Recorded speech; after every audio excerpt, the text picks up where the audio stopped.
જાહેરમાં ગંદકી કરનાર સામે પાલિકાની કડક કાર્યવાહી. વડોદરા શહેરના પૂર્વ ઝોનમાં સમાવિષ્ટ બોર્ડ 14માં આવેલ દુકાનને કરાવી સીલ.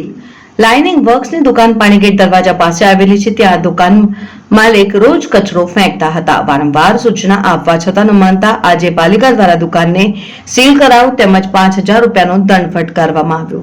સીલ કરવામાં આવી છે શું છે?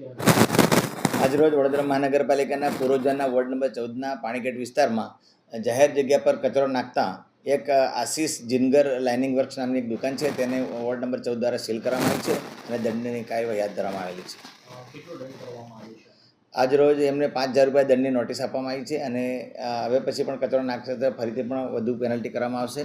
આજરોજ તેઓએ તેમનો જે લાઇનિંગ વર્ક્સનો કચરો જાહેર રસ્તા પર નાખતા વોર્ડ નંબર 14 દ્વારા સીલ કરવામાં આવી છે. શું મેસેજ આપવા માંગશો? તમામ નાગરિકોને વેપારીઓને અમારી નમ્ર અપીલ છે કે કચરો કચરાપેટીમાં નાખો, કચરો ડોર ટુ ડોર ગાડીમાં નાખો, જાહેર રસ્તા પર નાખશો નહીં. ચાવો સૌ આપણે સાથે મળીને વડોદરા શહેરને સ્વચ્છ અને વ્યવસ્થિત બનાવીએ.